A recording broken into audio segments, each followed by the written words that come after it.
നമ്മൾ കുടജാദ്രിയിൽ ട്രെക്കിങ്ങിന് പോവുകയാണേ. അമ്പലത്തിൻ്റെ ഫ്രണ്ടിൽ നിന്ന് മൂകാംബിക ടെമ്പിളിൻ്റെ ഫ്രണ്ടിൽ നിന്ന് നമുക്ക് ജീപ്പ് കിട്ടും. പെർ പേഴ്സൺ 470 റുപ്പീസാണ്. 70 അവിടോട്ടുള്ള എൻട്രി ഫീയും 400 ജീപ്പിൻ്റെ ചാർജുമാണേ. അപ്പം മിനിമം 8 പേരുണ്ടെങ്കിൽ അവർ ജീപ്പ് എടുക്കത്തുള്ളൂ. പക്ഷേ സീനില്ല, അവിടെ എന്തായാലും 8 പേരെ അവിടെ കിട്ടും. അല്ലെങ്കിൽ ജീപ്പിന് 3500 രൂപ എന്തോ ആണ്. അപ്പോൾ ഇത് ലൈഫിൽ എക്സ്പീരിയൻസ് ചെയ്യേണ്ട ഒരു സംഭവം തന്നെ കേട്ടോ. ഭയങ്കര അടിപൊളിയാണ് അങ്ങോട്ടുള്ള യാത്ര. പിന്നെ മുകളിൽ ചെല്ലുമ്പോൾ ഉള്ള ആ ഒരു വ്യൂ, ഒരു എന്താ ഒരു മാജിക്കൽ എക്സ്പീരിയൻസ് എന്നൊക്കെ പറയില്ലേ, ഒരു ഡ്രീമിൽ കാണുന്ന പ്ലേസ് പോലത്തെ പ്ലേസൊക്കെയാണ്. പക്ഷേ ക്ലൈമറ്റും അതുപോലെ ആയിരിക്കണം എന്നാണ് എനിക്ക് തോന്നുന്നത്.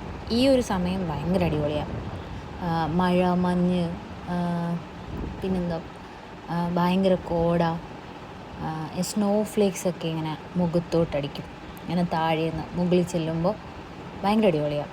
പിന്നെ അതുമല്ല, നമ്മൾ ഈ ഒരു യാത്രയിൽ കുറേ ആൾക്കാരെ കാണാനും പരിചയപ്പെടാനും ഒക്കെ പറ്റും. ഇങ്ങനെ നമ്മൾ മുകളിലോട്ട് കയറുമ്പോൾ ആൾക്കാർ ചോദിക്കും, നമ്മളിങ്ങനെ ചോദിക്കത്തില്ലേ എത്താറായോ, കുറച്ചേ ഉള്ളൂ എന്ന് പറയും. അങ്ങനെ അപ്പോൾ തിരിച്ച് നമ്മളിങ്ങനെ ഇറങ്ങുമ്പോൾ നമ്മളും ഇങ്ങനെ പറ്റിക്കും, എത്താറായോ എന്ന് ചോദിക്കും നമ്മുടെ അടുത്ത് അവർ.